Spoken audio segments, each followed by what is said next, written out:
Assalamu alaikum. Is it do I start now? Assalamu alaikum wa barakatuh. Am I ready to start or do I wait? Just a minute or so, inshallah. Just waiting for a few more people to join. Nice background. Start. Let's wait.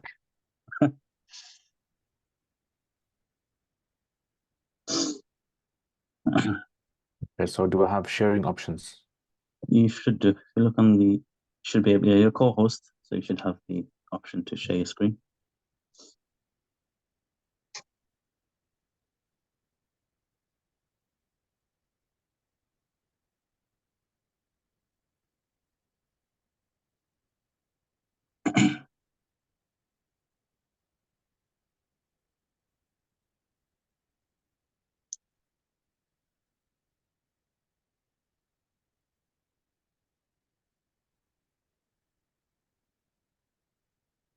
Okay, I think we'll begin, inshallah. So first of all, Assalamu alaikum wa barakatuh to everyone who has joined today, alhamdulillah, and Jazakallah khair to Mufti Liaquat as well for delivering this Zakat course as the Ramadan is fast approaching. It's important for us to really understand, the rules and regulations of Zakat and its importance. So Jazakallah khair once again, Ustad, for delivering this for us today, inshallah. A little bit about Mufti Liaquat. He's a senior teacher in As-Sufa Institute in Birmingham. And I'm not sure if he's aware, but Mufti Liaquat actually has a huge part in Quranic Insights. Myself as a teacher, I started teaching adults and also online as well, after being pushed by my teacher to start teaching online and teaching adults as well. So you can say that would it be possible to have Quranic Insights without the encouragement of my Ustad, Mufti Liaquat.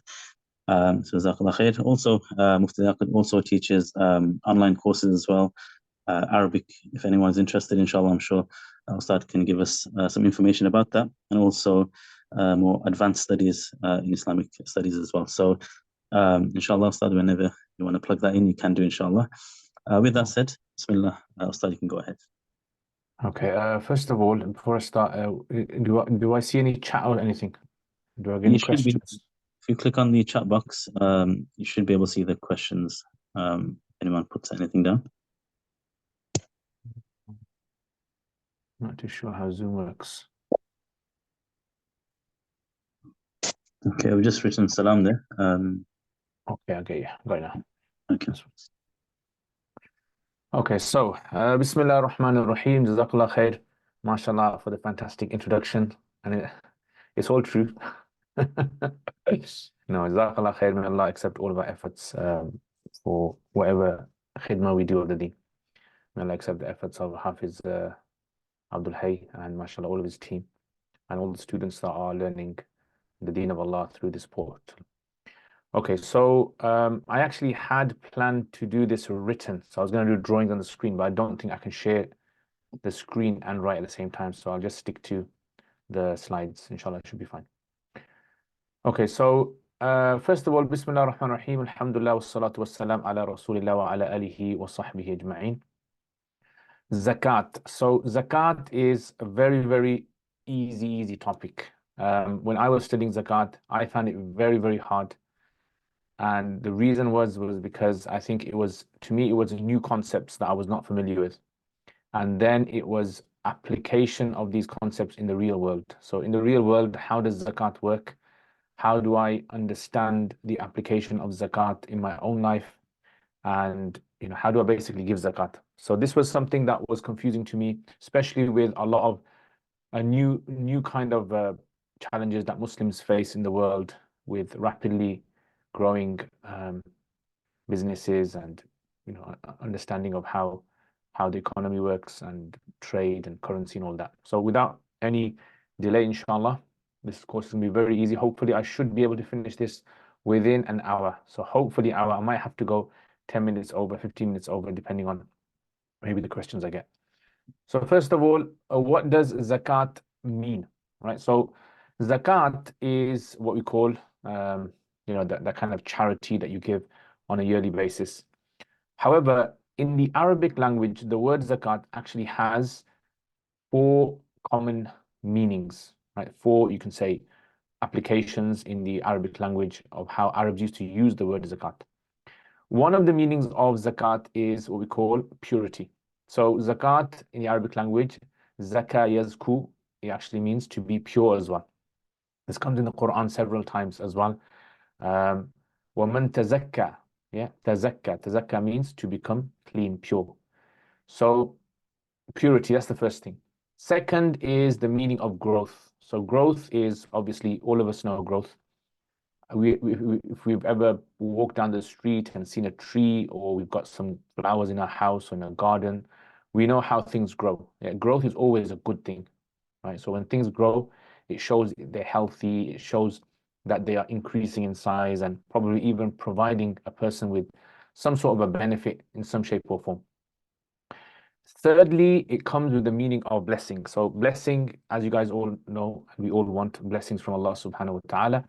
Blessings are hidden in different things, right? So if you just prayed your Maghrib Salat, then you know praying your Maghrib Salat is a blessing from Allah. I might pray my Maghrib and you might pray your Maghrib, but the blessings that I get in my life through praying Maghrib might be different from the blessing that you get in your life from praying Maghrib. So it's almost like you can say, like sometimes you just go into your garden and you don't even realize what's grown there. Yeah, because maybe some bird, I remember it happened in my garden once.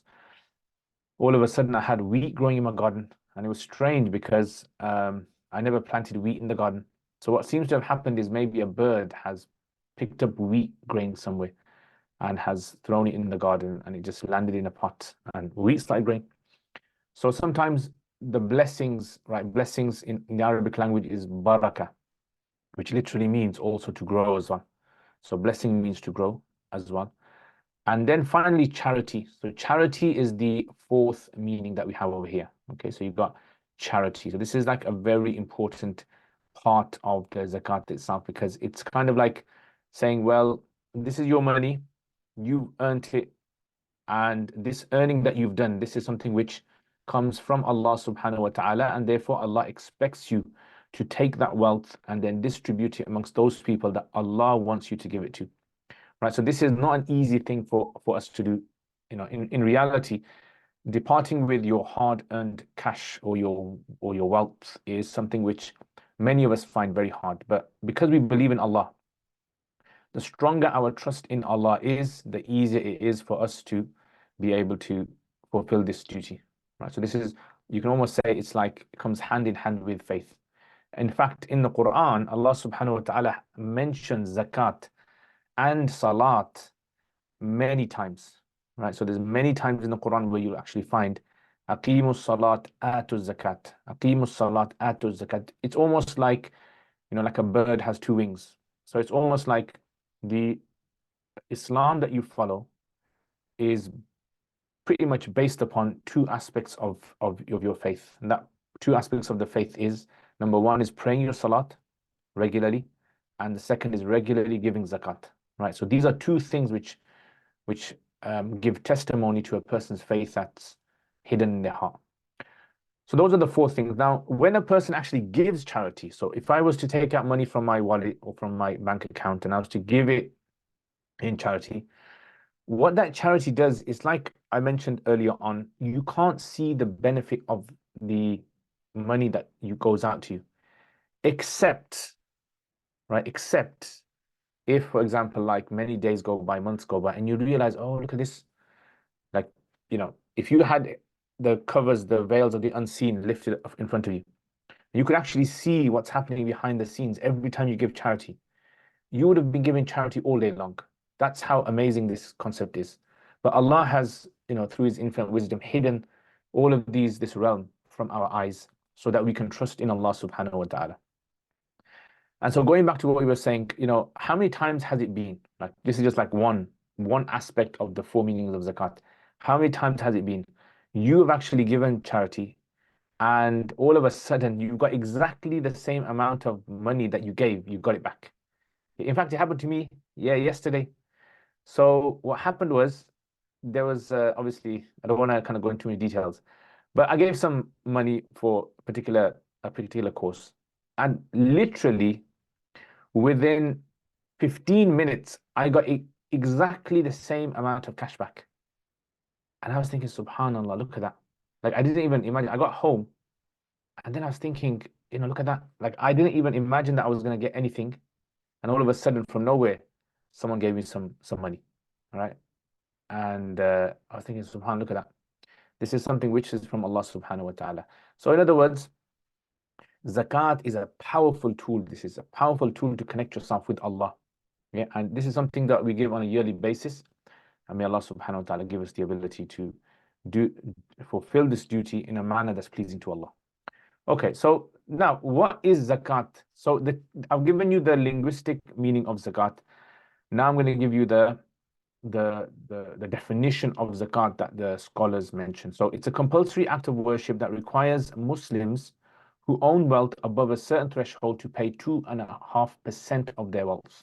Right? So in simple terms, this is like, just like your body has responsibilities that you have to fulfill, like praying salat, your cash also has responsibilities for which you have to give zakat.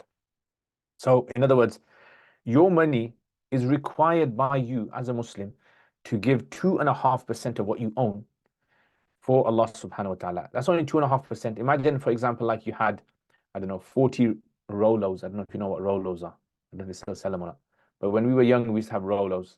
So, or 40, I don't know, chocolates or 40, whatever you want. You only have to give one of those for your zakat to be done, right? So it's not that much if you think about it. It's not that much in a whole year. All you have to give is just 2.5% of what you own is considered to be your zakat. That's it. So this is what we're going to be looking at, the idea. Who actually do we give the zakat to? So let's say, for example, I've got £1,000 and I want to give my zakat. How much do I give? So I'll give 2.5%. So 2.5% of £1,000. I'm not really good at maths, and I'm sure you guys are better than me at maths, but I figured this out before anyway. So it's 25. Yeah, £25 is the zakat for £1,000. So I take my £25. Now, where do I give it? Can I give my zakat to the mosque? Can I give my zakat to a madrasa? Can I give my zakat to a poor person? Can I give it to a person who's got a job? Can I give it to a person who's a businessman? Who can I give my zakat to? So because zakat is a duty from Allah subhanahu wa ta'ala, just like we have to learn salat and the way to do wudu from Allah and His Messenger sallallahu alaihi wasallam, we also have to learn the recipients of zakat in the same manner, right? So the recipients of zakat, meaning the people that we give zakat to, are actually mentioned in the Quran for us. These are the ones that we can give it to. We can't give it to anyone else. All right. So from amongst them, Allah mentions the poor, which is number one. Then the needy, which is kind of like the poor, maybe people who are homeless, various degrees of poor people out there. Number three are those who actually work for administering zakat. So those people whose job it is set by the government, these workers for the government who go out, collect zakat from the public and then bring it back. They are actually allowed to be given a wage by the government for this, right? So this government wage that you actually get, this is something which Allah subhanahu wa ta'ala has ordained this, and the government gives it to the workers. Number four are those people who bring the hearts together, or for bringing the hearts together. What is for bringing the hearts together? It means those people who are on the verge of accepting Islam, or maybe even they just need a little push, financial support, and they will become Muslims. So technically what it means is, in the beginning of Islam, the Prophet ﷺ, he would give zakat, a portion of the zakat funds to non-Muslims. And this would then help Islam in the long run. Now, is this category still in existence today? So most of the scholars say no. It's no longer in existence. In the time of Umar radiallahu anhu, he actually told the Sahaba that this was only there to strengthen Islam when Islam was weak. And because Islam has now become strong, Islam has more need to give that money to those people out there who are actually poor. Muslim poor people need that more than non-Muslims do. Then number five is to free those in bondage, right? So there are people who are captives, right? So in other words, a war has taken place Some people have been captured in a war and they have been made slaves. So now what do you do to free these slaves? What you do is you go to their owners and you give them cash and then you get them freed, right? So this is like a way of trying to free slaves. So in today's times, we don't really have this category applicable in our lives. And number 6, for those in debt, right? So this is a very common one we have today. Those people who are in debt, meaning, which we're going to talk about later, liabilities. Those people whose debts are more than the assets that they have, right? Those people whose debts are more than the assets that they have, these are people who you actually you can give your zakat to. And there's many people in our society today who are in debt. There's some people, for example, students at university who've actually gone into courses, they've got lots of money to pay for tuition fees and other things as well. These are people in our community who potentially can fall under this category. Maybe there's a businessman who's borrowed money, a lot of money from people to start a business, and now he's in a lot of debt. He can take money. Someone who wants to buy a house and has gone through the procedure of buying a house and they're in a lot of debt. So there could be lots of people out there who actually fall under this category without us even realizing that they can actually be given zakat. Number 7 is for the cause of God. So for the cause of God, this is, according to the scholars, in reference to those people who have gone for battle and their finances are finished, right? So those people who are going for battle possibly and they don't have the finances, these are people who can be given. And some have even extended this to students of Islamic knowledge.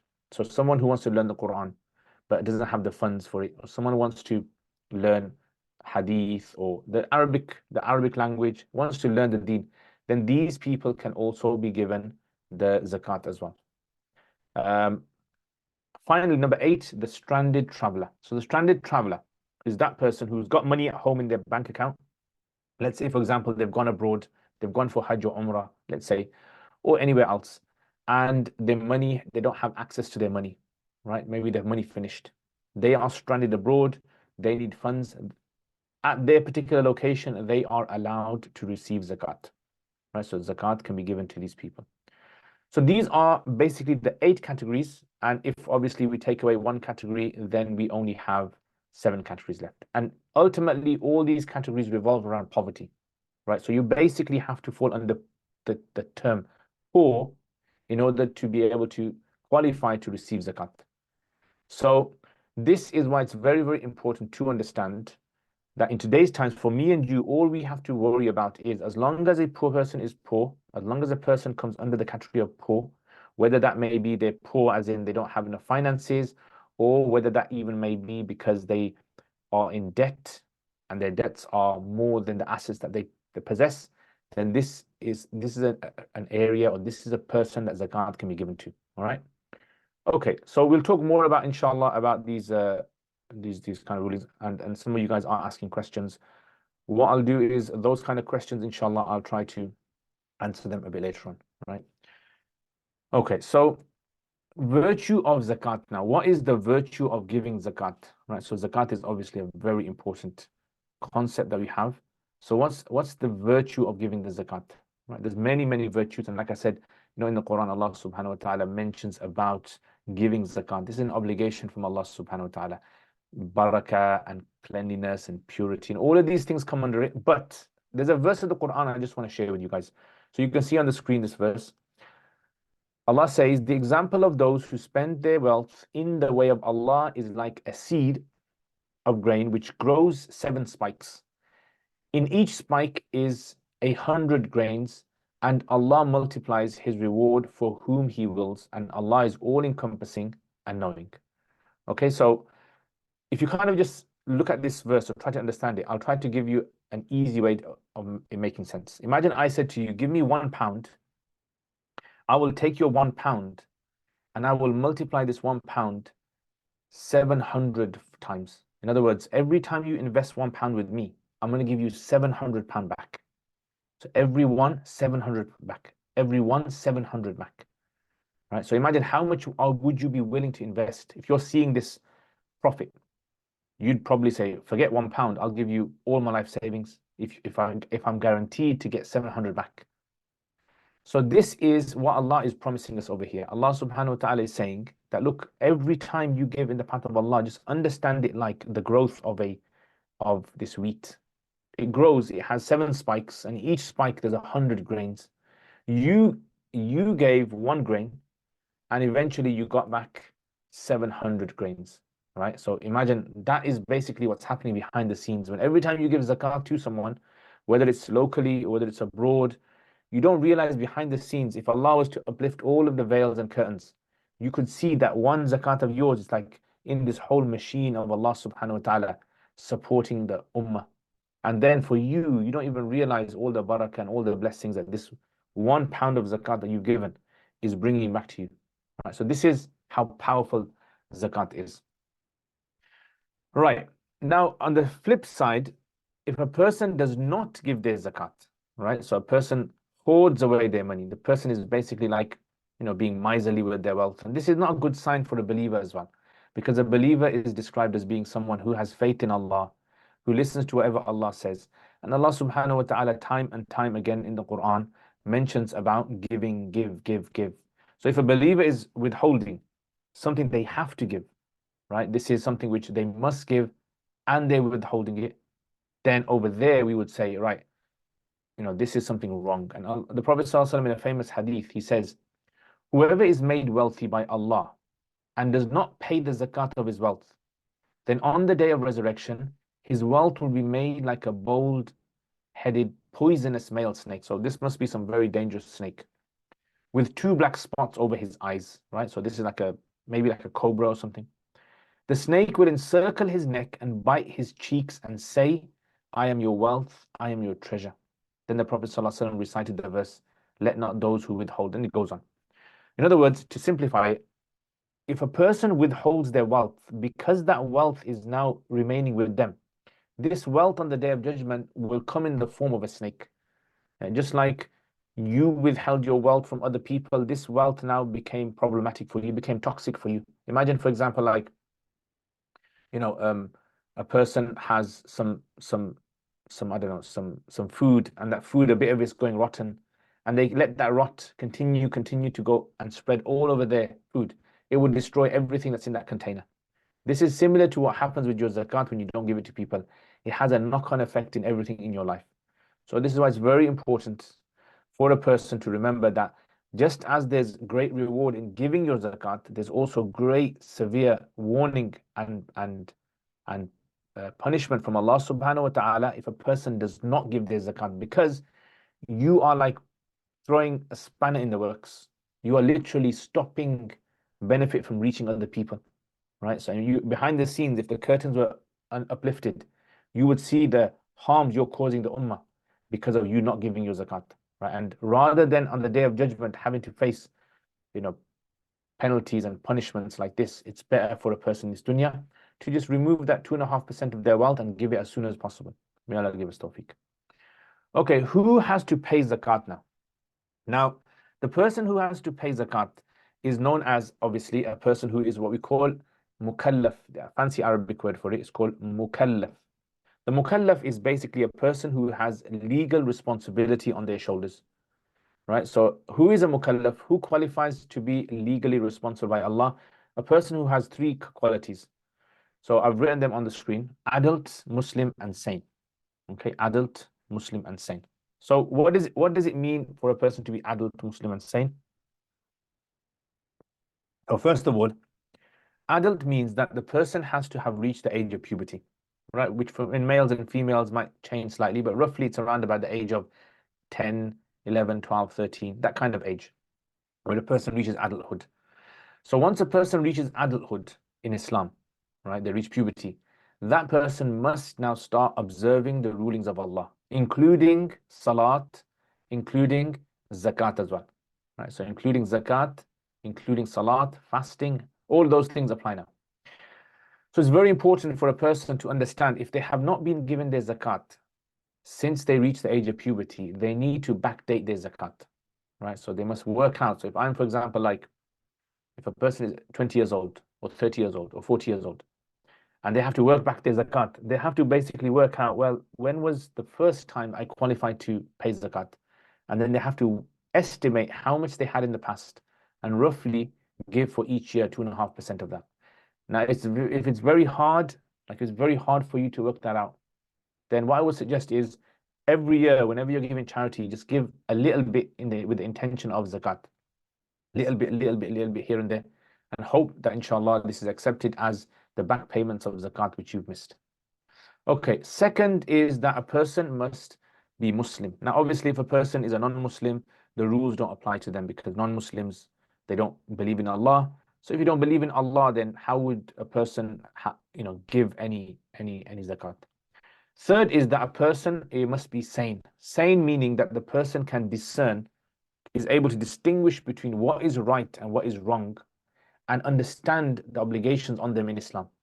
Right? So this person who has this ability to be able to discern, understands, that person must give zakat. So this is why if a person is suffering from some mental disorder, right, and like they say, this person is out of capacity, right? They can't understand things around them. They're suffering from some really extreme form of dementia, or maybe something else which, because of their mentally disabled, or whatever the word may be, then that person does not have to give zakat, nor does their family have to give zakat from their wealth. Right? So if you've got a family member or a friend or relative who is of this type of category, then this person does not have to pray salat. This person does not have to give zakat or fast or anything like that, right? Because they can't understand the laws of Allah subhanahu wa ta'ala, and hence, if they can't understand Allah's laws, then this person is not considered to be obligated to fulfill the duties, basically, right? So these are the three. Now, if a person is unsure if they've got an elderly person in their house who's got dementia or Alzheimer's or anything else which affects the mind, what I would suggest is speak to a Muslim doctor who knows that particular individual, and then they will be able to say whether this person is within capacity to follow the laws of Sharia. Okay, so that would be the best way to figure this out. Okay, so those are the three rules. Now, I just want to mention something on the side. This whole presentation that I'm going to be giving is a presentation based on the Hanafi school of fiqh. If you follow the Shafi school or the Maliki school or the Hanbali school, what I would suggest is reach out to someone who understands that madhab well. They'll be able to guide you on these points. For example, in the Hanafi school, a child does not have to give zakat, irrespective of how much wealth they have. But in the Shafi and Maliki school and others, they say that the child must give zakat. They don't give it, but their parents take it out of their wealth. Right? So that's just one thing to understand. You might have heard children have to give zakat. This is not according to Hanafi school. Children do not have to give zakat until they reach the age of puberty. Right?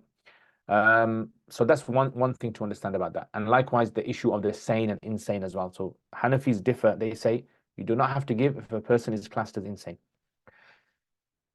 Okay, so next, when is zakat due?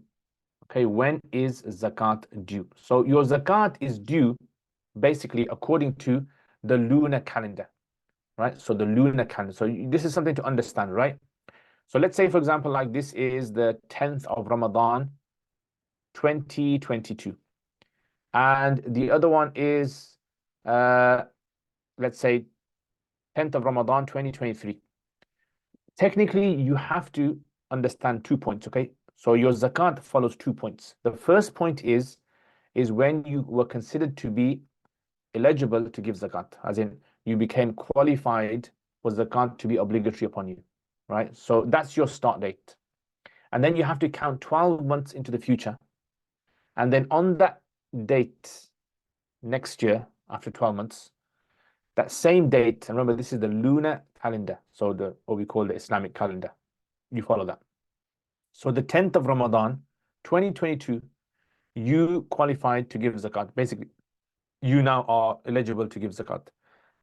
And then now, 12 months have passed. On the 10th of Ramadan, 2023 now, this is the date when zakat becomes compulsory on you to give now. Right? This is the date where now you must give your zakat. So 12 months has passed now, okay? So that's how you're going to work out your zakat. So, for example, let me take an example and make one up. So let's say, for example, I'm, I don't know, 18 years old, let's say. And 18 years old, I received a lot of money through Eid gifts and I don't know, whatever gifts I was given, or I got a job. And the threshold I had, the amount of money that I had, meant that now I qualify to give zakat. But I don't have to give the zakat yet. I only give the zakat 12 months after this date, right? So whatever date your money hit this particular threshold, which we're going to look at next, it hit this particular threshold, that is the thing that we're actually going to be looking at. All right. This is called nisab, right? You have to have what is known as the nisab, right? This is an Arabic word. The way I explain to people is you've heard of a Nissan and you've heard of a Saab, and then you just imagine someone's got a Nissan and a Saab put together, right? It's called a nisab.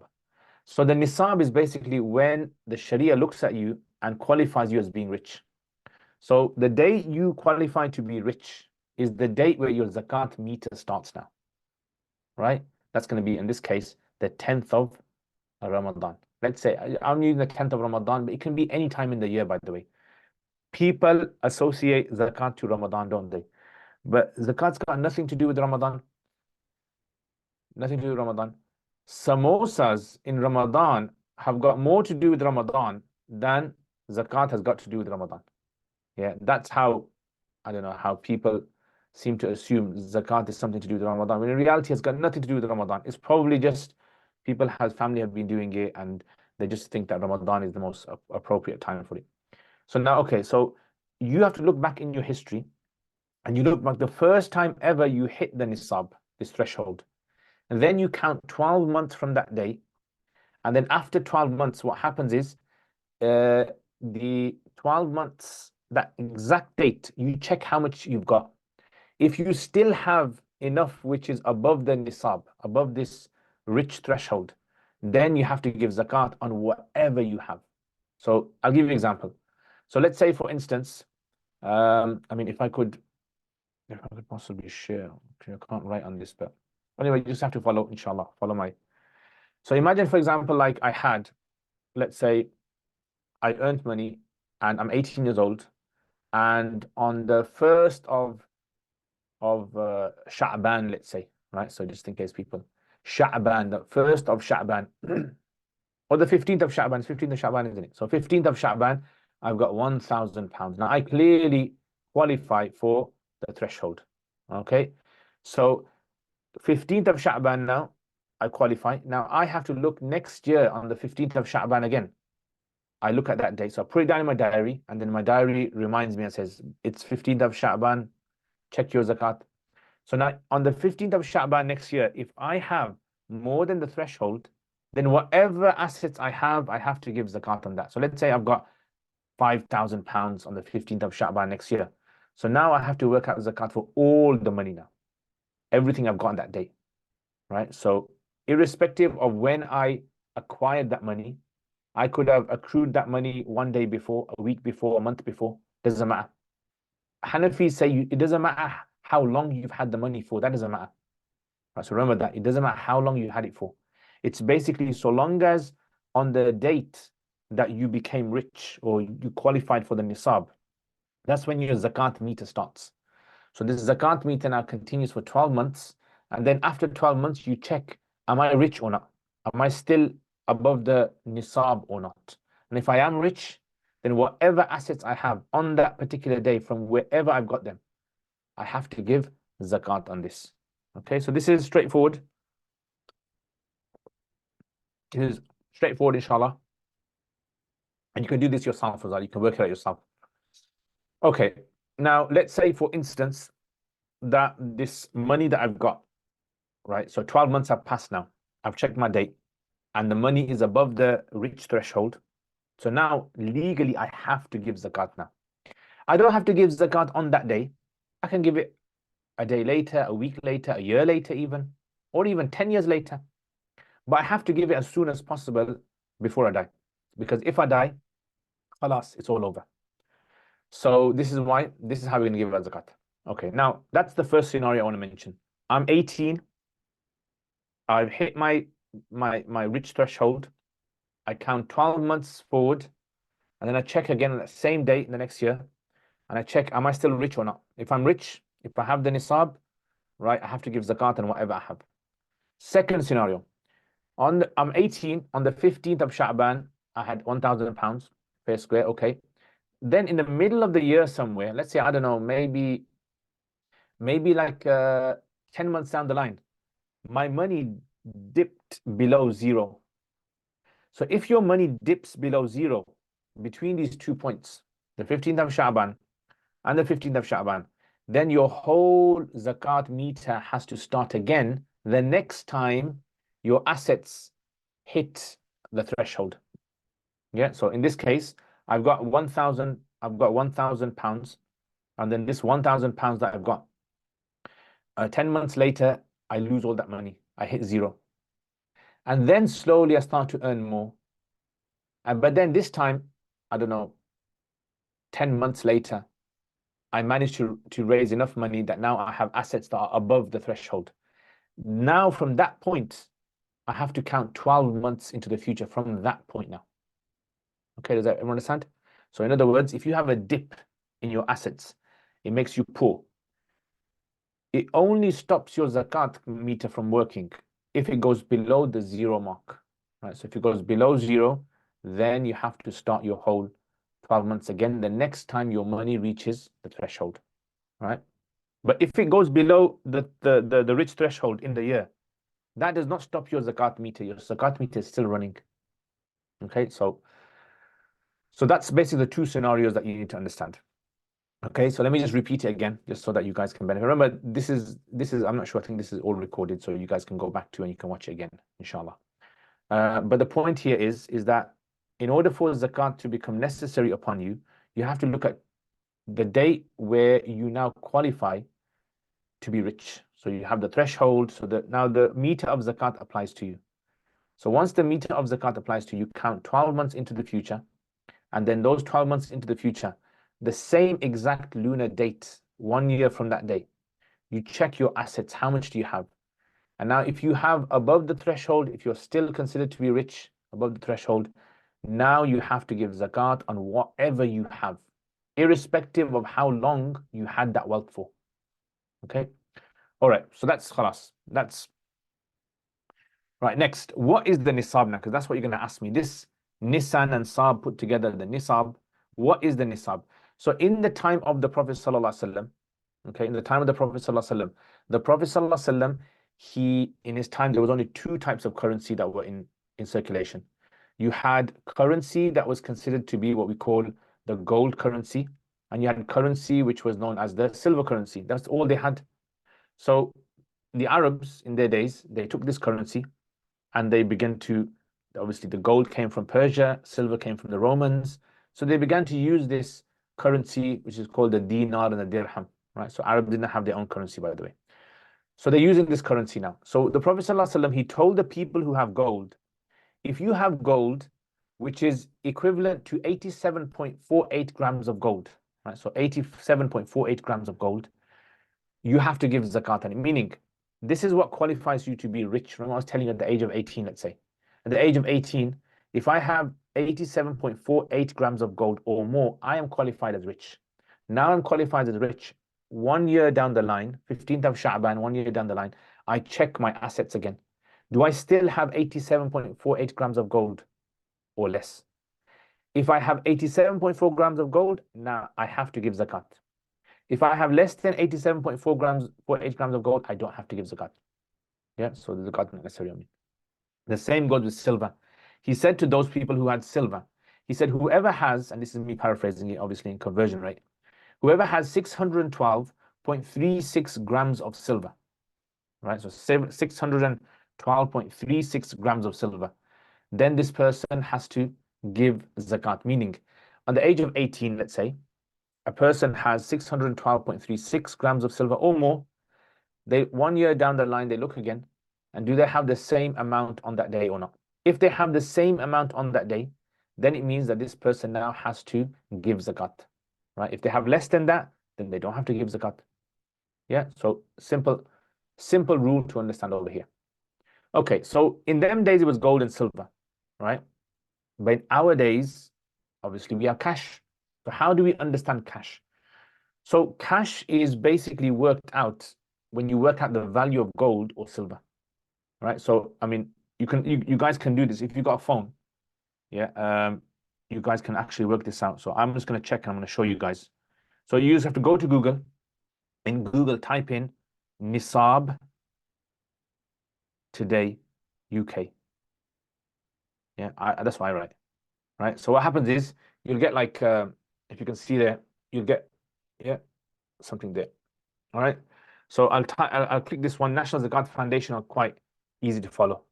Yeah. So you got like there you can see it's telling you the rate now. See that? It tells you what today's exact rate is. Yeah, that's what you're going to follow. So it actually says gold is today's gold nisab, right? Gold nisab today is £4,518 34 pence. Right? So you can check this yourselves. It's right there. 4518.34. And this is today, obviously, the 25th of February, 2024. Okay. And it's saying based on the gold price of £51.65 per gram. Silver, on the other hand, is £355 17 pence. Here, 355.17, which is based upon 58 pence per gram of silver. Right, so gold is much more expensive than silver, as you can see. But this is the website I usually go to if I want to figure out how to work this out. So you guys can check that out yourselves. All right. So so going back to this now, so this whole idea, this whole concept that we have of the cash system today is actually based upon the zakat gold and the silver nisab. Which one should I follow? So for example, I told you about this threshold, this nisab of becoming rich. Which one do I follow? Because if I've got, let's say, £500 in my bank account, I clearly am rich according to silver, but I'm not rich according to gold. So what do I follow? So scholars have actually, in today's contemporary time, they've actually mentioned two opinions here. One group of scholars has said you should use the silver rate. Yeah, because if you use the silver rate, more people are going to be helping the poor with zakat. That's their view, that is. However, other scholars have said you use the gold rate. The gold rate should be used. Okay, because if you've got £500, that means you don't have to give zakat on the on your wealth if you follow the gold rate, because the gold rate means you have to have over 4,005 or 500 or something pounds, right? Which obviously much less. So what do I follow? I follow the silver. I just follow the silver. Now, what I would say, this is my own personal opinion. This is, I would say, you look at your situation. If you're someone who is very financially in restraints, you're finding it very difficult, right? Every penny matters to you. Every pound is very, very important. Then I would say use the gold. So for example, maybe there's students who are going to university, or maybe there's someone of that nature who's, for them, £20 and £50 means a lot to them, right? So then I would say for that particular individual, if they were to follow the gold rate, that wouldn't be wrong, wouldn't be sinful, because there's many scholars on that opinion. But if a person is okay financially, as in maybe they have £600, £1,000, £2,000, I would say follow the silver rate. Yeah, because it's not really that much if it's not really gonna cause you a big dent in your wallet or your account. Okay, so I follow the silver, and I know many scholars who follow the silver account. So just to recap again, so the cash is in accordance with the value of gold or the value of silver, right? So value of gold, value of silver. So if you have the value of gold or you have the value of silver, you have to give your zakat, meaning that your year starts with that, right? So remember I told you the Hanafis do not look at when you gain the assets. All they look at is that you become rich now, that you qualified for the nisab. And then 12 months down the line, the same date, you have to check out, are you still qualified for the nisab or not? Are you still above this threshold? And if you are, you have to give zakat.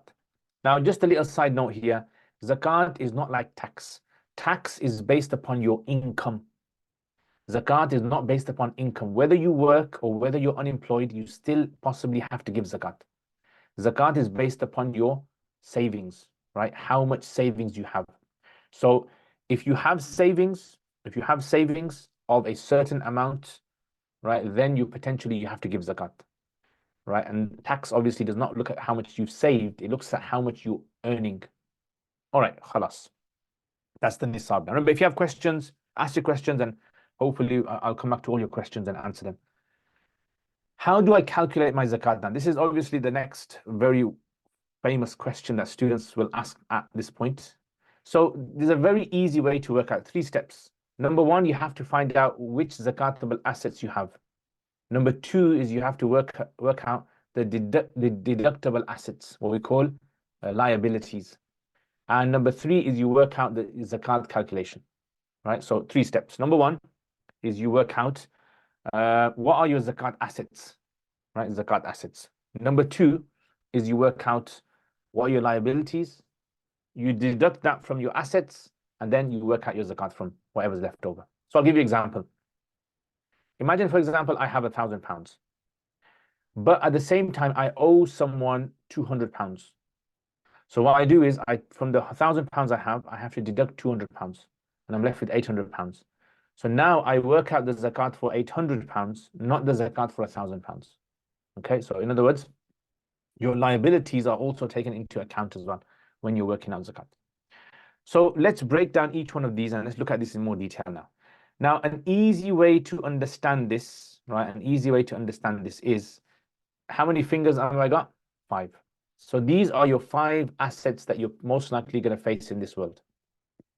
Yeah, so 5 assets you have. Besides these 5, the fiqh books mention, animal stock, livestock. If you've got livestock, then you can ask me later on, inshallah. But I'm sure most of you guys don't really have cows and camels and goats, right, for us to work out the zakat. Otherwise, I will tell you the zakat of these 5 things, right, which are most likely what you're going to be having to deal with, inshallah. So, number 1, right, so the first asset that you have is zakat assets of gold and silver. So gold and silver, you have to give zakat of the gold and silver in whatever shape and form you have it in your house, right? Whatever shape and form gold you have, you must give zakat. In fact, according to Hanafis, they say even if a woman has gold jewelry, she has to give zakat on the gold jewelry, irrespective of whether she wears it or she doesn't, right? So whatever form of gold and silver you have to give zakat on it, all right? Now, some people have gold bullion, right? Some people have gold coins. Some people might have silver cutlery. You have to give zakat on all of these things, right? You need to work out how much gold you've got, how much silver you've got, and you can. Now, if you don't know, I would say you can estimate and give a bit more, right? If you're not exactly sure. However, how do you work out the amount of gold and silver zakat you have to give? So there's 2 ways that you can work this out. Number 1 is you can take your gold and silver to a reputable jewelry store, preferably Muslim, and they can work out the zakat for you, right? Because you only have to give the zakat in the gold and silver that's in there. You don't have to give the value of the necklace or the bracelet itself. I'll give you an example. Once a woman contacted me. She had a necklace that I think that was worth about £5,000 or £10,000. I can't remember exactly what the number was. It was a very designer one, fancy one. But the gold inside of it was only worth about, I think it was only worth about £1,000, right, of gold inside of it. So she asked how much zakat does she have to give on that. So I told her, I said, the amount of gold you have inside of that, right, you have to give it on that, not the entire £10,000 worth, right? So it worked out to be, I think it worked out to be something like she only had to give zakat of I think it was maybe £50 or £60, something like that. Very, very, very nominal amount. Okay, so this is basically when you work out the zakat. This is how the zakat is basically worked out. Okay. Second way of working out, you can do it yourself if you like. This is a bit of a cowboy kind of way of doing it. So cowboy way is this: you get your gold, you get your silver, you take it to the kitchen, you put it on the weighing scale, you weigh the gold separately, you weigh the silver separately. Then what you do is you go to a website. So again, if you go to Google and you type in gold rate, or sorry, write down scrap gold, right, scrap gold UK, scrap gold UK. All right, so if you look at scrap gold UK, right, so this is usually the website I kind of go to. Yeah, so this is the website I go to, scrap gold UK. Yeah, so it's called Scrap Gold UK, in fact, www.scrapgold.uk. Now, if you're from different countries, I would suggest you try to work out the value of gold in your country, your currency. Now, if you look here, it actually tells you, right? So it's actually got over here the figures for today, right? You can clearly see them. So it says 9 carats gold is worth £18.19 per gram.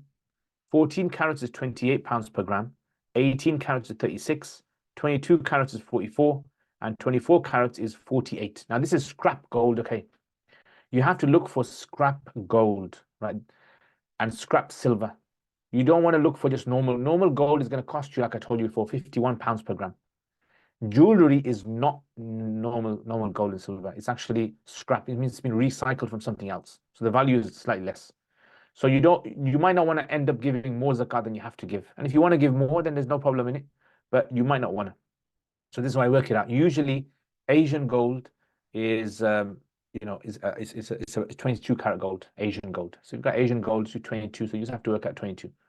All right. And you know the nisab that I told you before. There's a lot of people who ask these kind of questions. Like for example, they might use the term tola. So those from India, Pakistan, they use the term tola. They've got this many tola of gold. Now a tola is actually worth 11.66 grams. One tola is 11.66 grams. Okay, 11.66. And or vori is the same. In Bangla, they say vori is about 11.66 is the same as a tola. All right, so you just have to figure out how much you've got, and then you can work it out that way.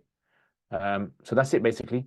That's how you're going to work out your gold and silver if you're going to do it the cowboy style, and you're going to work it out on your own.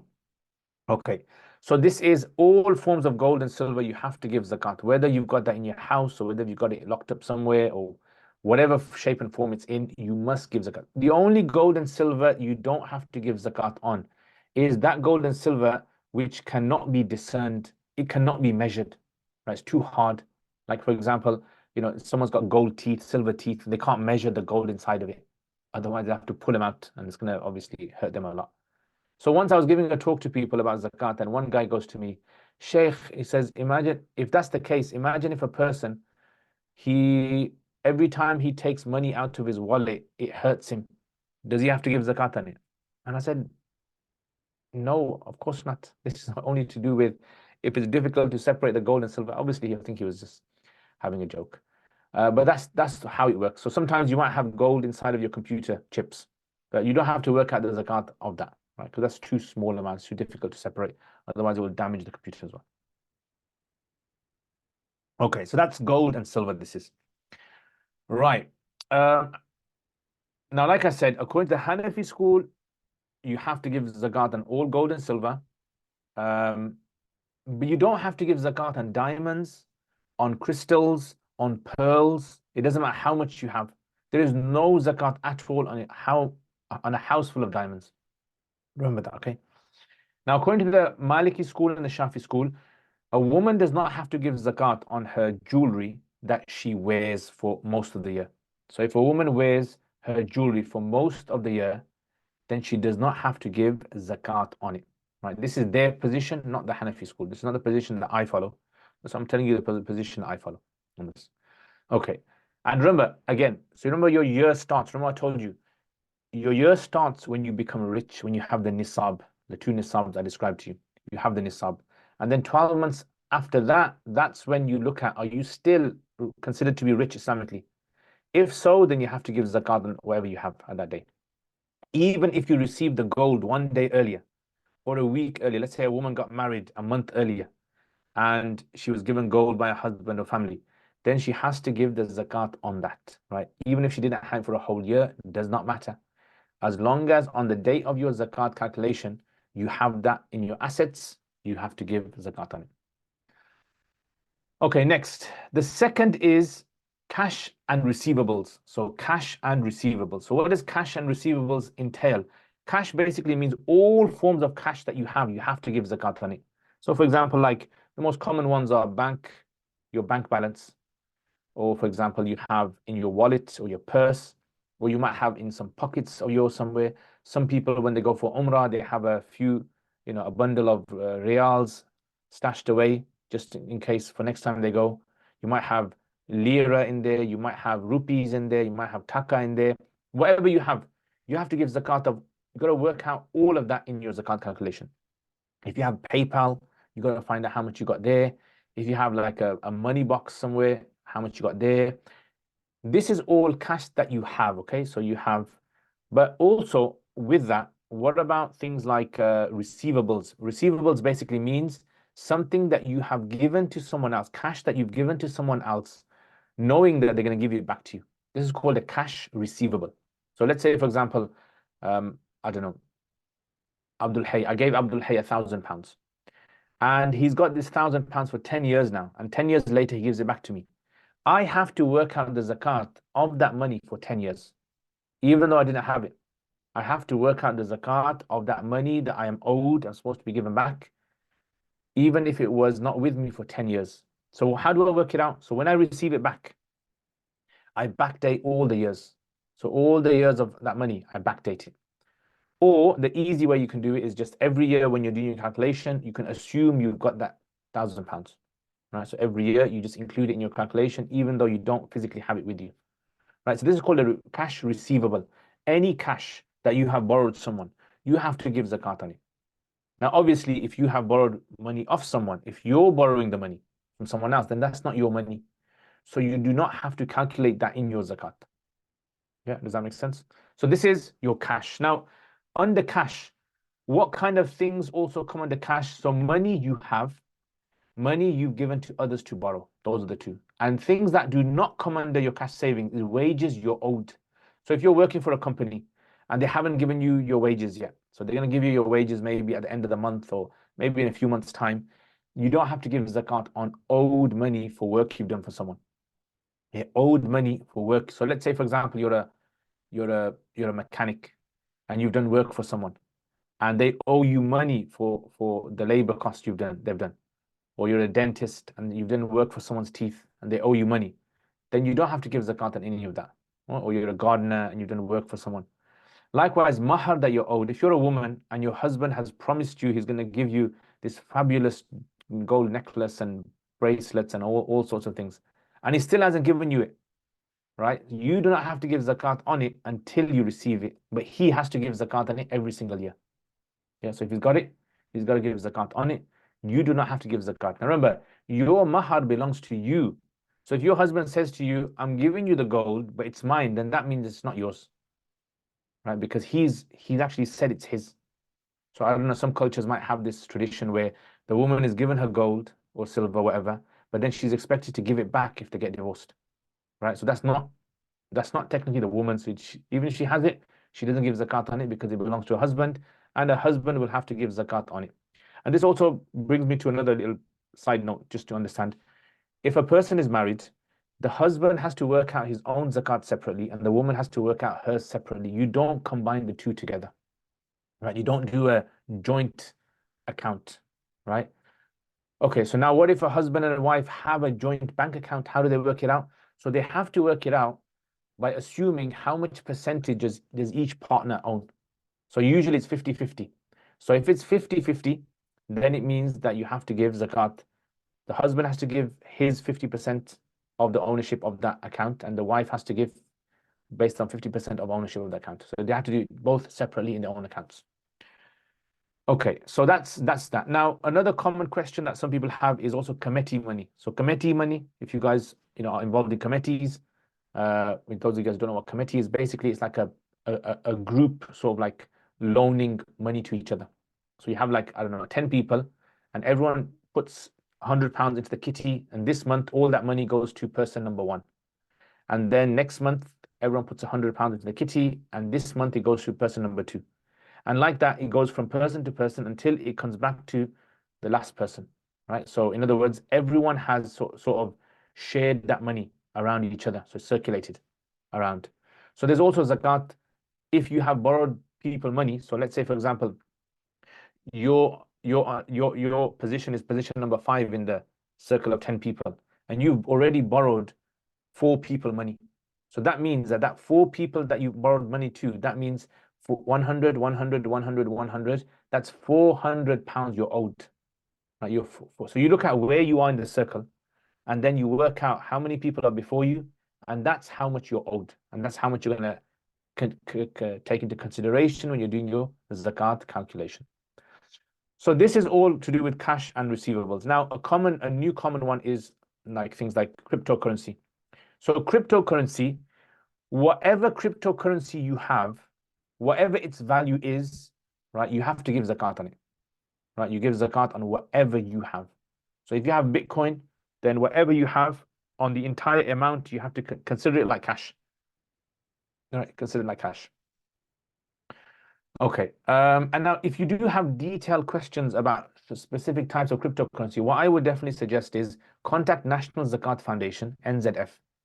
And they actually do free consultations where you can actually ask them detailed questions about different types of cryptos, and they'll give you an answer. Right? I haven't really looked into all the new cryptos that have come out, so I wouldn't be able to tell you an exact answer for a specific type of crypto. They'd be the best people to answer for that. Okay, next, zakat assets number 2 now. This is business, or number 3, sorry. This is business assets. Okay, so business assets, you got a business running at home, a home business. You might have Etsy, you might be making little crafts and you're selling them online, or you might be making cakes or you sell them from your house, or even food. Some people cook biryani and they cook food or whatever they cook, but they sell it from their house and they advertise it on their social media. Or you might have a big business like a taxi firm, or you might have rental properties where you're renting properties out to people. Whatever you have, business assets, you have to work out the zakat. So in zakatable business assets, what do you have to work out? So yes, you have to work out the zakat for inventory of business, including the cash. So we already talked about cash. Whatever amount of liquid assets you have in your business, you have to give zakat on that. Right? So any amount of cash you have in your business, you've got to give zakat on that. And any amount of inventory you have, meaning stock. So whatever stock you have to work the zakat out of that stock. Now, whether that stock is in your possession or whether that stock is in a warehouse somewhere, as long as you have bought that stock, then it's considered to be yours. You have to give zakat on it. So if you bought some stock from China, for example, and it's still on its way to get to you, you still have to give zakat on it. You are the owner of that stock, so therefore you have to give zakat on that stock. So there's 2 things in businesses: cash and inventory. Now, included in cash is money you're owed from things you've sold. Anything you've sold and people owe you money, you have to give zakat on all that owed money as well, right? So therefore, cash, inventory, and cash from anything that you've sold, right? This is business. Now remember this, business basically means anything of this nature. You do not have to give zakat on the building that you have. So if you've got a big office or you've got some properties that you're renting out, you don't have to give zakat on the value of the properties, right? And so therefore, let's say, for example, I work from home and I've got a computer and I've got a room the office that I work from, and I've got lighting and I've got all these gadgets and things. I don't have to give zakat on those things because I'm not selling those, right? Those are my fixed assets to help my business run. If I've got a taxi firm and I've got, let's say, 10 cars in my taxi firm, I don't have to give zakat on the value of the cars, right? If I've got, let's say, 5 houses on rent, I don't have to give zakat on the value of the property, rental property. Whatever money I make from the rental property, whatever money I make from the business, on my zakat date, if I've still got those, I include them in my zakat calculation. And if I've used them up, then I don't count them in my zakat calculation. Okay, so this is how you work out zakat for business. Let me just summarize it for you in a very easy to understand way. So let's say, for example, I have a business. Okay, let's call this business the LZ Corporation, yeah, or LZ Company. LZ Company is worth £100,000. Now, do I have to give zakat on all 100,000? No. What do I have to give zakat on? All the cash that I have in the business. So let's say, for example, the cash is equal to, I don't know, £5,000 worth of cash in there. And all the money, all the money that I'm owed from people in that business. So let's say the money I'm owed is £2,000. And number 3, all the inventory that I've got, all the stock, business stock, right? The goods and stuff that I've got. Like maybe if it's a grocery store, I've obviously got tinned food and I've got bread and I've got milk and these things.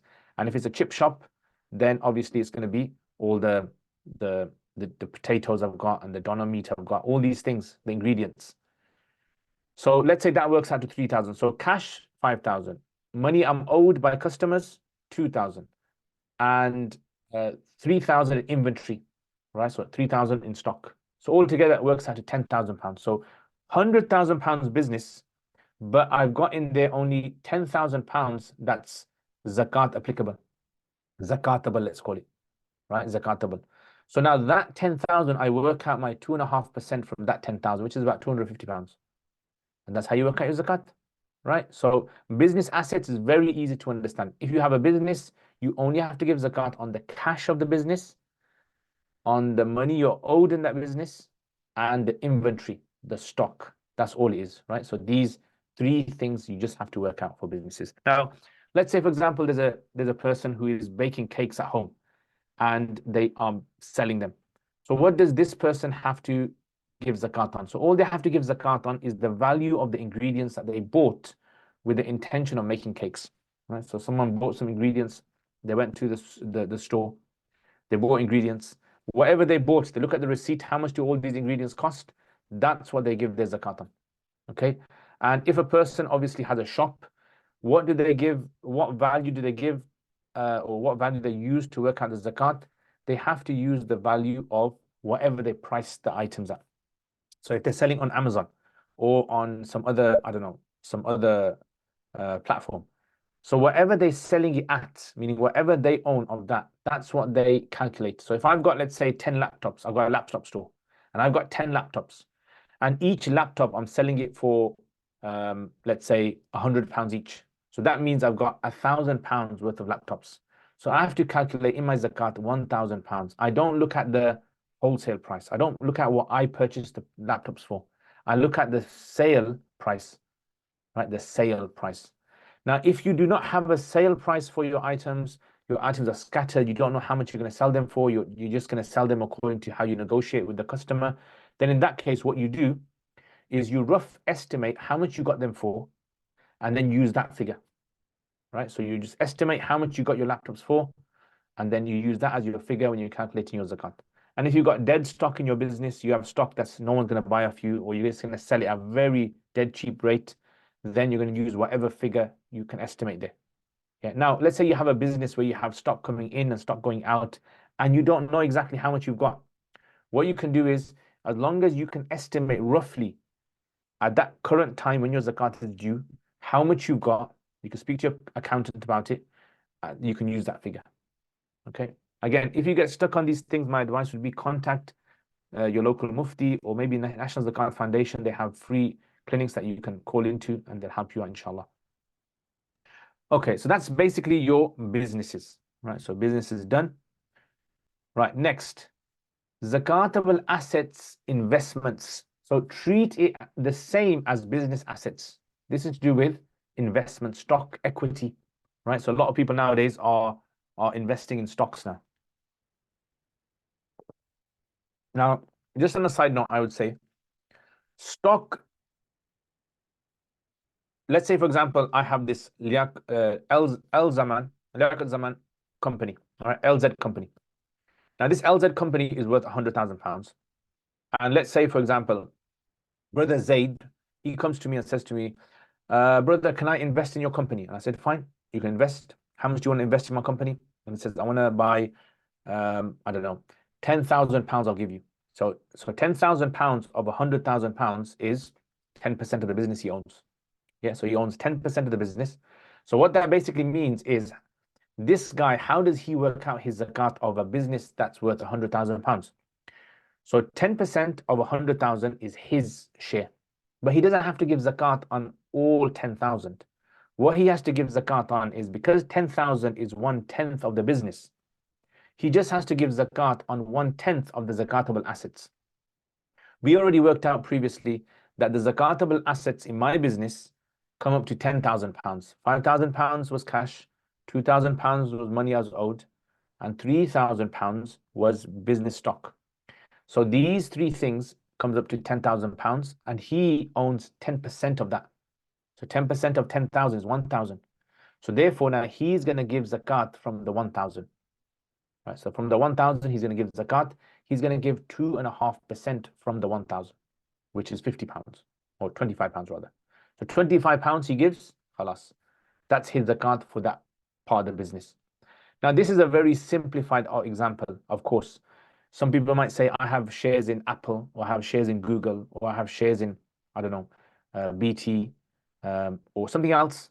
How do you work out your zakat for that? So what I would say is, if you have shares in a company, you ask the shareholder, or you ask the company for the value of how much cash do you have in the business, how much receivables you have in the business, and how much inventory you have. Three things you have to ask, right? And that's it.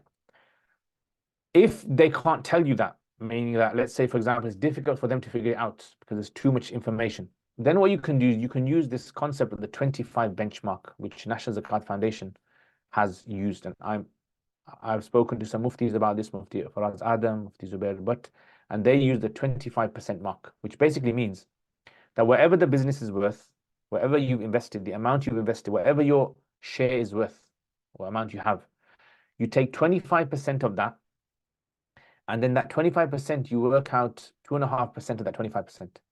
So let's say, for example, Brother Zaid has 10% share in LZ company, but he doesn't know how much zakat assets I have.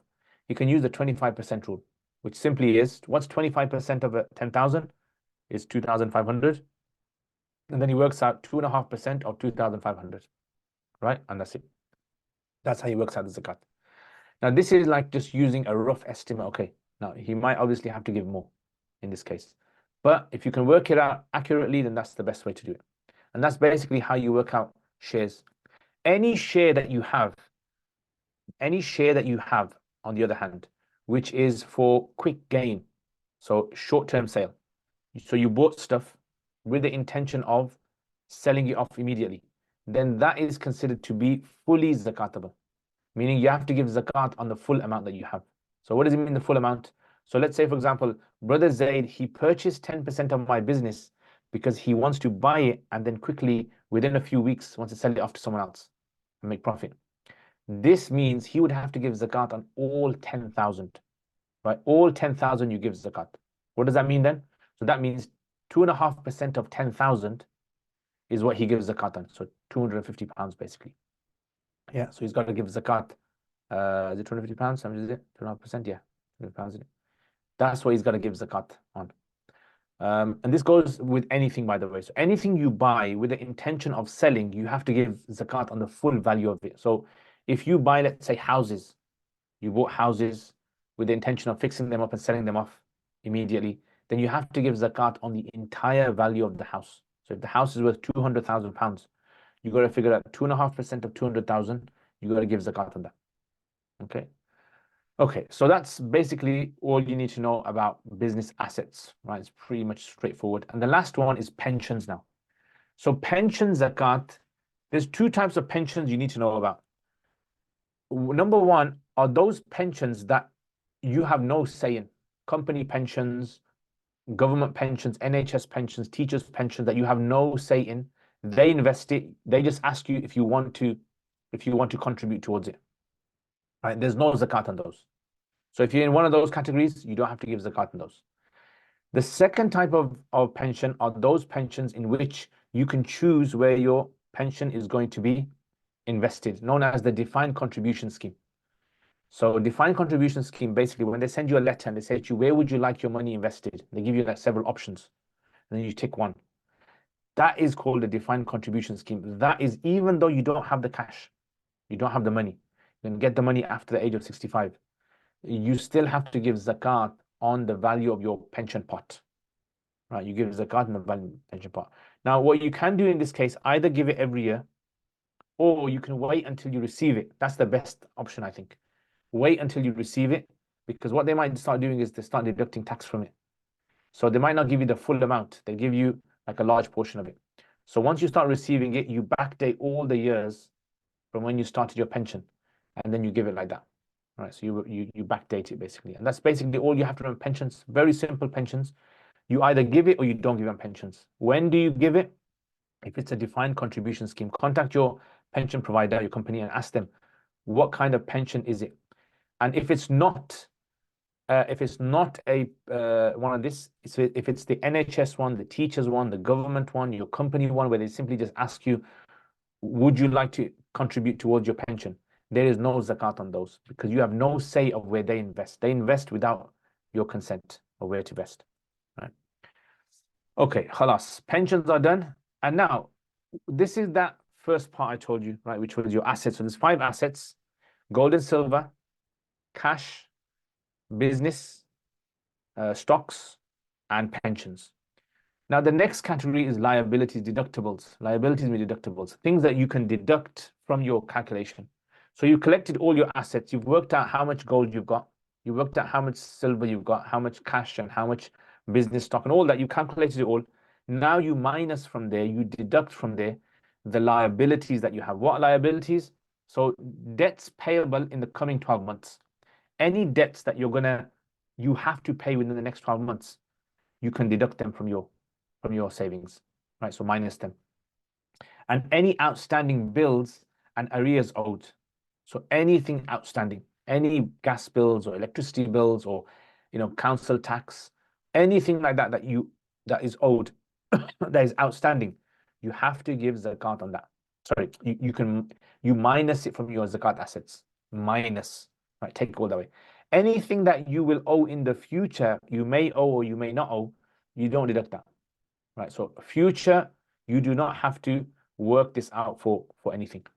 Right? You don't have to work out the zakat for anything, or you can't minus anything which is like future groceries. You think, oh, every month I buy, I don't know, £50 worth of groceries, £100 worth of groceries. Can I deduct that? No, you can't. You can only deduct what you owe, which is outstanding, which is owed, which is outstanding upon you to owe, basically. Right? And you cannot owe anything you cannot minus anything that's haram. So any interest money you owe a bank, you can't minus the interest. You can minus the capital that you owe. So if it's like a normal traditional, interest-based mortgage, right, which is based on capital and interest, so you can minus the capital that you owe in the next 12 months. So let's say, for example, your bank says to you, you owe, I don't know, £6,000 every year towards your mortgage, and they say 5,000 of that is the mortgage, is the capital, the house value, and then 1,000 is the interest on top. You can minus 5,000 from your zakat assets. Yeah, same if it's a student loan. So student loan, whatever you're paying back to the financial company, whatever you owe them back in the next 12 months, right? You can deduct that minus not including the interest. That's your liabilities basically, okay? And then finally, the last one, oops, looks like my screen's disappeared there. Let's go back. Okay, so where's my screen gone?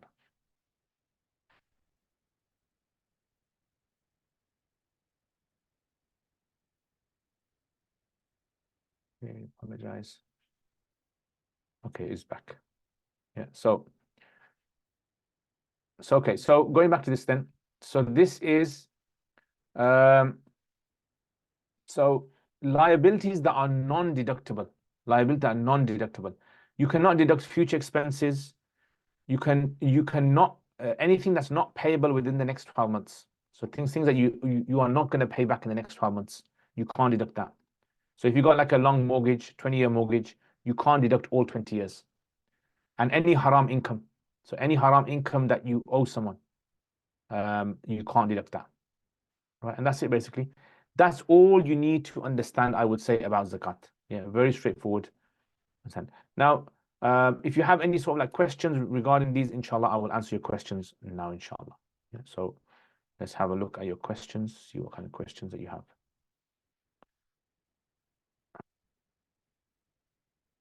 Okay, so let's go back up all the way.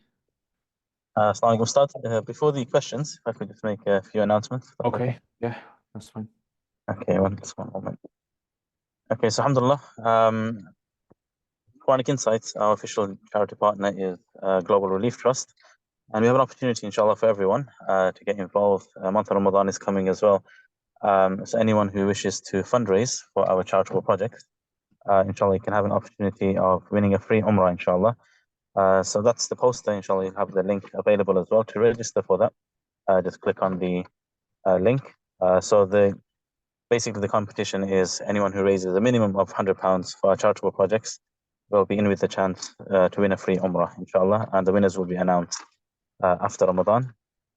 Secondly, we had an event with Hafiza Maryam Masood and her sister, mashallah, became Hafiza at the age of 9. So inshallah, next week we have a tour with them. They're coming from the USA. So it's going to be held in Blackburn, Leicester, and London. I think it's the 1st of March, 2nd of March, and the 3rd of March. It's going to be an in-person event, not online. So anyone interested in attending that, inshallah, the link will be there in the chat. That's the poster for the event. I encourage everyone to attend that as well, inshallah. Thirdly, in Ramadan, generally Quranic Insights, we offer a free 1-month intensive Tajweed course. However, in Ramadan, we do a full khatam of Quran. This is only available for sisters this Ramadan.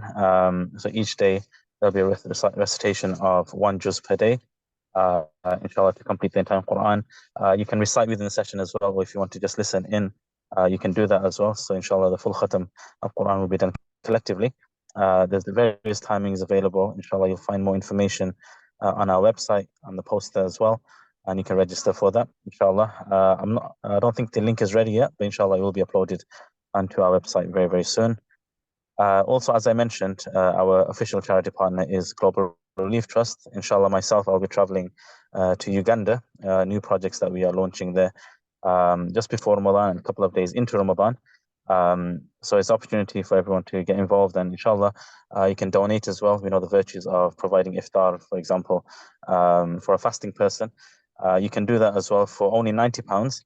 You can provide iftar for an individual for entire month of Ramadan, inshallah. So £90, it costs £3 per hot meal for iftar. If anyone wants to do it for 10 days, £30 for the entire month, only £90. And finally, as you all are aware, all our courses that we offer with Quranic Insights, they're always free, whether it's in-person event, online event, webinar, courses, whatever we have. If anyone wants to support this project, inshallah, sadaqah for yourself, sadaqah jariyah for yourselves or loved ones, inshallah, the links will be provided where you can set up a monthly amount of £10 a month or £20 a month to help us continue providing webinars such as the one today and any future events that we have as well. We have a couple more programs coming up soon as well, just before Ramadan, inshallah. More details, keep up to date with on our website and also our social media, inshallah. So, Jazakumullah khairan once again to all of you who have attended, and also Mufti Liaquat once again for delivering this course. Jazakumullah khair. Assalamu alaikum. Okay, so just to go through your questions, can you then give zakat to immediate family members who may be in debt? Yes, so with your family members, you are not allowed to give zakat to anyone that you're born from and anyone that's born from you. Right, just remember that. Anyone that you're born from and anyone born from you. Meaning anyone from your ascendants, your parents, your grandparents, you can't give zakat to them. You can't give it to your children or children's children.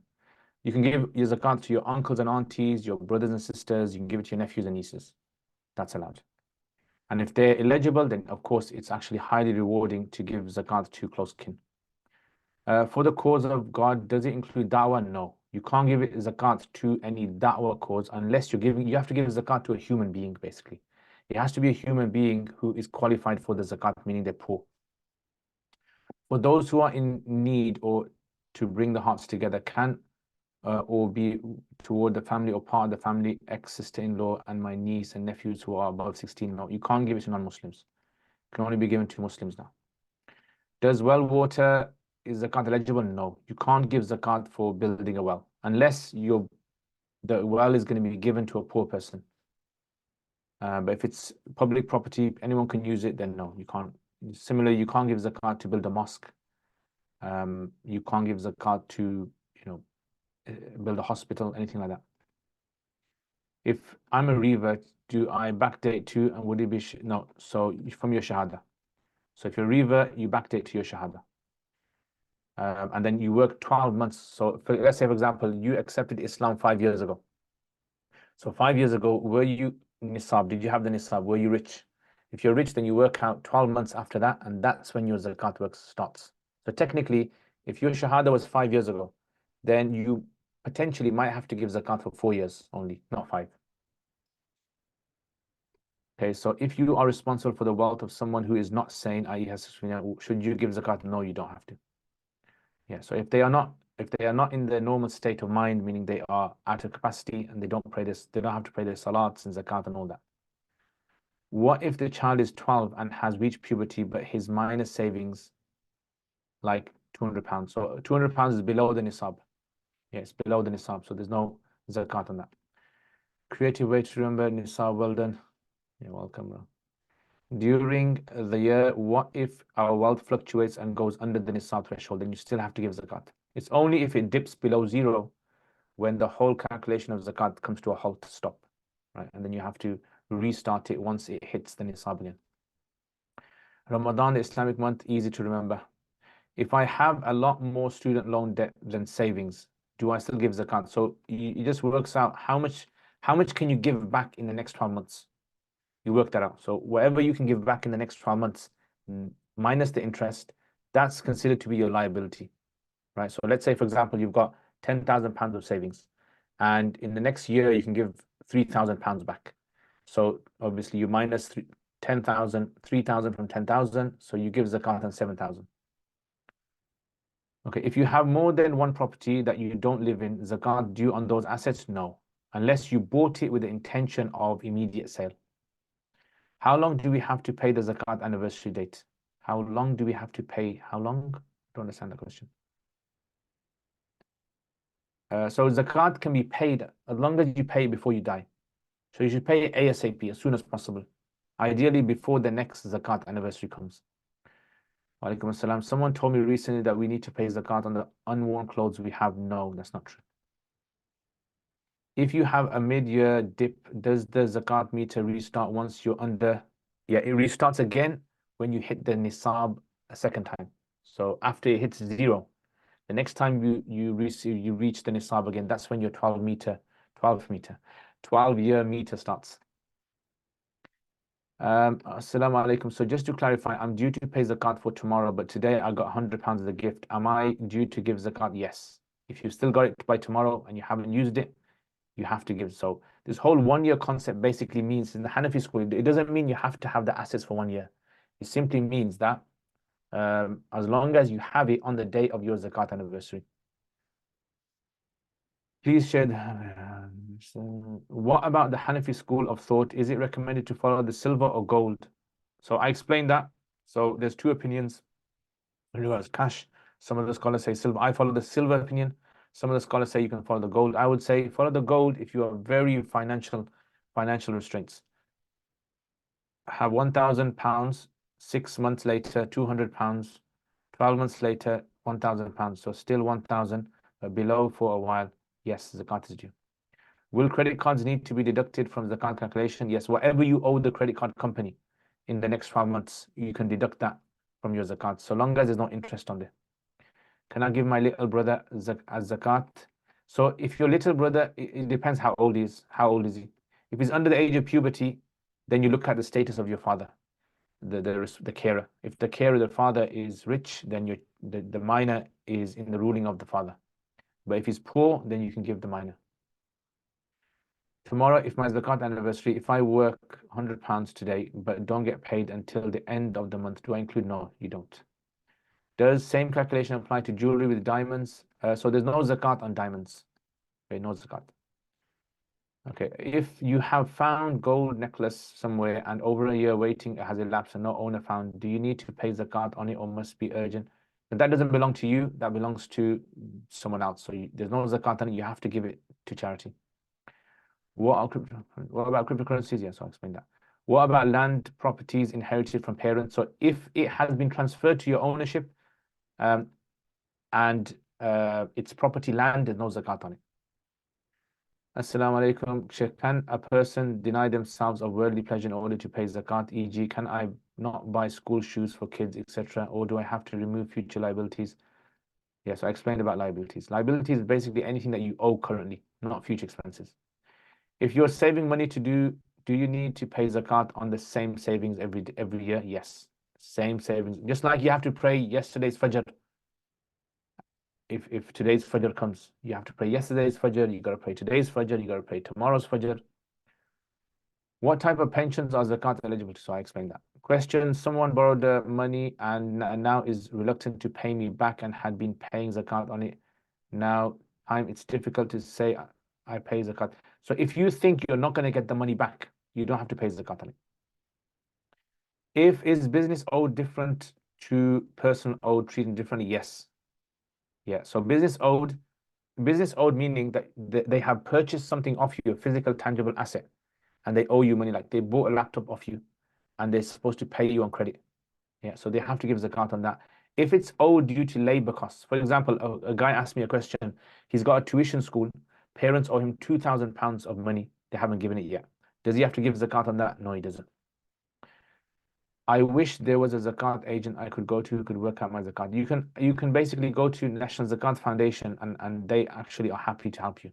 So if you contact National Zakat Foundation, they have reputable scholars there who can help you, inshallah. What if you have assets and mortgages to pay? You answer that one. Do you deduct the cost of maintenance from the rental property?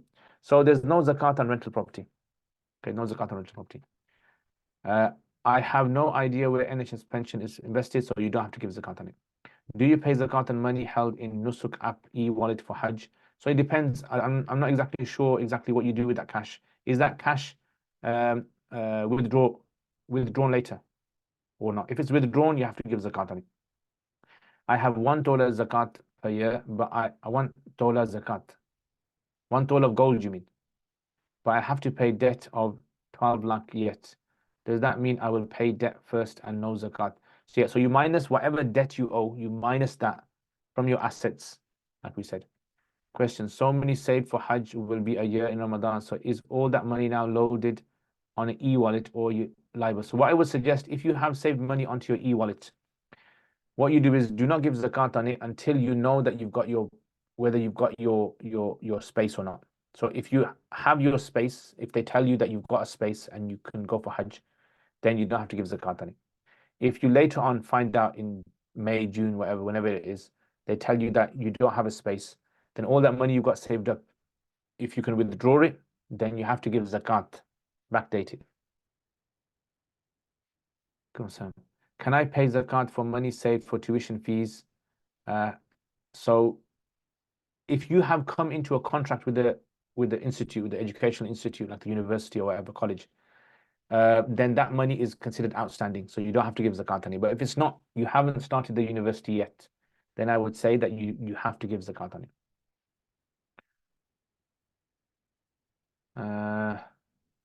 I have a very small Etsy store where I sell stationery, etc., notebooks, but all the profits are donated to charity. Must I pay zakat on the spare notebooks I have? So if you bought them with the intention of selling them, then you have to give zakat on it. Yeah, you have to give zakat on it. So remember, you only have to give zakat on your zakat date. Let's say the 15th of Sha'ban. You only have to give zakat on any cash that you have or any assets that you have on that day. If you support a relative who doesn't have any means of income, does this qualify under zakat ruling? So if they're poor, if they have below the nisab, gold, silver, etc., then yes. As long as they're not your parents, not as long as not your children. If we have a heavy expense, e.g. roof repairs, that has to be done within a year, could that cost be deducted from the amount that we have to pay on zakat? So if you have looked into contracts with companies to do, if you're just waiting, you haven't looked into anything, you have to give zakat on that amount. If you have started to look and you've spoken to people to get quotes, then I would say you don't have to give zakat on it, right, if that's the case. But if you're just waiting there, you haven't decided yet, then you'd have to give zakat on it. Okay, you're welcome. Yeah, I've got a Seerah course coming up, inshallah, next week. So, inshallah, I'll be doing the Seerah of the entire life of the Prophet ﷺ from the Quran. So, it's going to be a very good course to attend, inshallah, especially for the month of Ramadan, inshallah. So, hopefully, you guys can attend as well. I think there's still some seats available, inshallah. So, that's going to be at As-Sufa Institute. So, I think Hafiz Abdul Hayy, inshallah, will put the link up. It's at As-Sufa Institute, inshallah, next Saturday. Do I pay zakat on a second property used for holidays? No zakat on that. Can we give zakat to a charity as it's not an individual? So as long as the charity is going to give it to the individual on your behalf, then it's fine. What if we just found out that we're supposed to pay zakat, but you realize that you reached nisab several years ago, but you don't know exactly when? How can we set a date and how do we calculate? So this is called miscalculations. So your miscalculation, you're backdating. What you do is work out exactly when you should have started, let's say at the age of 15. And then you work back, let's say there's 10 years. You roughly estimate how much you think you had in each of those years. If you don't know, what I would suggest is every year when you give your zakat, give some extra. Give extra zakat, just to kind of cover those years. Please confirm the weight of gold and silver. So what you can do, go online, go to Google and type it yourself. You'll get exactly, and depending on which part of the world you're in. So you can type that in, inshallah. Can I pay on money saved for over 6 years for education? I can't remember the exact amount from 5 years ago due to different. Yeah, so you're gonna have to estimate roughly. Estimate roughly, and inshallah, that should be fine. I was given gifts of gold as a child teen, but I didn't know I was supposed to give zakat until recently. My mother has been paying zakat on the gold gift to me, but do I need to separate? No. So if your mother's done it for you, that's fine. So now, so can you explain the zakat having a joint account? If we have savings that we have saved together, how do we separate? So I would assume it's 50-50 between you and your husband. Yeah, so if it's 50-50 between you and your husband, you just work out 50% of the account is, so if there's, let's say, £5,000 in the account, 2,500 is yours, 2,500 is his. Cash on e-wallet and nusuk is used to pay for Hajj. Okay, so if that's the case, then like I mentioned earlier on, all you have to do is just whatever money you put into it, you wait until the announcements are made of whether you've got your place in the Hajj, and the Hajj package. And if you've got it, then you don't have to give zakat. If you haven't got it, then that money that you withdraw, take back, you work out your zakat. What if you never had a zakat anniversary, so don't remember when you qualified and then made one for the first of Ramadan? Yeah, then just use the first of Ramadan. If you've decided to make an investment, e.g. 5% of business, but have not given the full amount of money yet, what do I need to pay zakat on? Is zakat due on the money I've given or intend to give? So if whatever money you've given, you give zakat on that. Jazakallah khair. I mean, what if we pay zakat on the due date, but the charity gives to the needy later? That's fine. It doesn't matter. That's okay. Is it scrap gold value you pay zakat? Yeah, so scrap gold value, if you have jewelry, you work that value. What if we pay zakat on the due date, but the charity gives it? If I have gold jewelry, do I pay zakat every year on the same gold? Yes, you do. How do I estimate miss zakat? So you're going to have to work out. What I suggest you do is, if you're stuck on that, contact National Zakat Foundation. They actually have a step-by-step guide of how to work out past zakat.